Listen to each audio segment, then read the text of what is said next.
Hi, it's Dwyer from GamblersAdvisory.com. Here to comment on the upcoming big fight in the welterweight division between Miguel Cotto and Joshua Clottey. As I make this video, according to Las Vegas casinos, Miguel Cotto is a minus 350. In other words, Las Vegas believes that Miguel Cotto has a 78% chance of winning this fight according to the odds. You should only consider a minus 350 if you believe that the fighter you're betting on has at least a 78% chance of winning the fight. I don't. Quite frankly, in this fight, even though he is a plus 275 underdog, I like Joshua Clottey to win this fight. I like his chances. Now, understand the deck is stacked against a Clottey victory. I'm in the minority on this one. If you search Google, you're going to find a lot of people um, picking Miguel Cotto to win this fight. Cotto uh, is fighting in New York, where he fought and beat Shane Mosley and Zab Judah. Cotto is Puerto Rican, and of course, there's a major Puerto Rican holiday right around the time of the fight. Cotto also is a Bob Arum fighter, as is Manny Pacquiao, and Cotto needs the victory to stay viable as an opponent against Manny Pacquiao. Keep in mind, Bob Arum is having a big feud with Floyd Mayweather, and it's very unlikely that those guys are going to resolve that feud. So I'm sure that since Manny Pacquiao is the biggest name in boxing right now, Miguel Cotto understands that a stellar performance against Joshua Clottey would vault him into that upper echelon where he would be a natural choice to be Manny Pacquiao's next opponent. I don't see it happening. I think boxing is a sport where both offense and defense matters. And while Miguel Cotto certainly is explosive offensively, I believe the better defensive fighter in this fight is Joshua Clottey. I also feel that Clottey's offense is completely underrated, and Clottey's chin is, quite frankly, second to none. Because keep in mind, Joshua Clottey has never been knocked out his entire career. Don't be fooled by the stoppage against Carlos Baldomir. In that fight, he actually got disqualified, and he was winning that fight.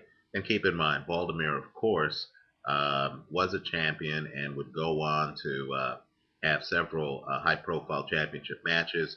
Just understand that a young Joshua Clottey got robbed in his fight against Carlos Baldomir off a purported headbutt. Understand, too, in the later Antonio Margarito fight, which Joshua Clottey lost, understand that Clottey hurt his hand in training. Nonetheless, Clottey was able to win, I believe, the first 4 rounds of that fight.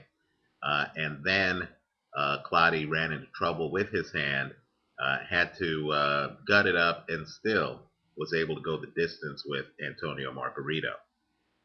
The moment of truth for me in this fight will be when Miguel Cotto comes inside early on Joshua Clottey and tries to go to the body. If you're a Cotto fan, you believe that he'll be able to make headway just like he did against highly skilled fighter Carlos Quintana and might be able to wear down Joshua Clottey to the body. I don't believe that's going to happen. What I'm expecting to happen is Clottey to neutralize Cotto inside, and for Clottey to then start shooting his jab and shooting his counters, and to start systematically taking apart Miguel Cotto. Clottey is what I call a mathematician. He's a technician in the ring. He basically spends the first couple of rounds reading you. He's not aggressive early on. And then he starts countering what you do. Meanwhile, he has the kind of defense that, quite frankly, takes away the body for the other fighter. And Cotto's going to have to try to come up top to fight Clottey, and that's going to open Cotto up to counters. I need to have people take a look at the Miguel Cotto Antonio Margarito fight. Now, I understand that there's a cloud over Margarito. It's deserved. Apparently, Margarito, at least in the Shane Mosley fight, loaded his gloves. Well, the point, though, isn't whether or not Antonio Margarito was hitting Miguel Cotto with bricks. The point for me is whether or not Antonio Margarito was able to hit Miguel Cotto in the head. And what I want you to do is to just count the number of times, after the sixth round in that fight, that Cotto gets hit in the head flush. Margarito, who is not the quickest-handed fighter. In fact, I believe Clottey has much faster hand speed than Antonio Margarito, was able to time and hit Cotto in the head several times, because the truth of the matter is that Cotto doesn't move his head that much and is not that much of a defensive fighter. Cotto reminds me of Mike Tyson. Devastating power, devastating body punch, devastating hand speed, brutal body puncher, gets by using his reflexes on defense. The problem is that if you don't have the technical foundation defensively, as you grow older, you end up like Mike Tyson. If you recall Tyson's later fight, suddenly he started getting hit in the head. He had problems with counterpunchers. He got systematically broken down by Evander Holyfield. Holyfield was able to neutralize Tyson's right hand, tie him up, time him, counter him, and of course, poor Tyson just didn't know how to move his head, didn't know how to roll with punches, didn't know how to defend himself.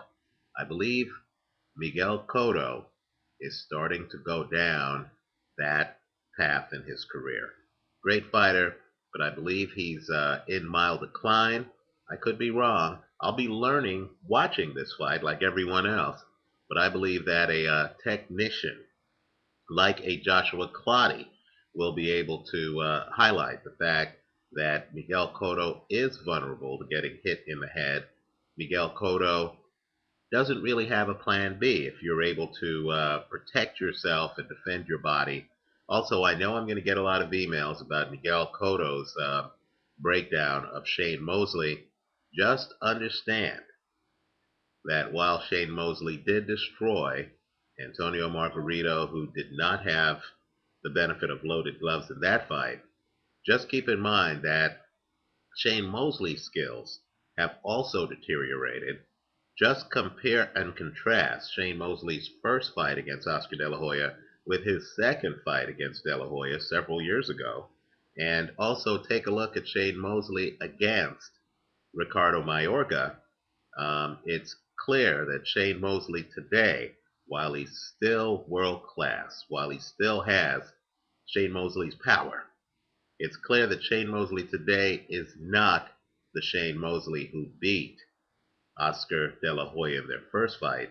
And so I believe Cotto fans should not focus too heavily on Cotto's victory over Shane Mosley. The current Shane Mosley, in my opinion, is not the kind of fighter who, style-wise, is going to pose the same problems for Miguel Cotto that Joshua Clottey will. And so the fight is on HBO. We'll all get a chance to see it. It's not pay-per-view. Just remember, the key is going to be when Cotto comes over to Joshua Clottey, is he able to hurt Clottey to the body? In fact, is he able to get by Clottey's defense at all? If the answer is no, then in my opinion, he's going to lose the fight. He's going to get systematically taken apart. I like that plus 275. I believe the casinos have this fight wrong. The converse is, if Cotto gets inside and starts to land brutal body and kidney shots, and then starts to trade those up top to create openings for headshots, then it'll be a classic Miguel Cotto fight, and that minus 350 will be justified. I don't see that happening.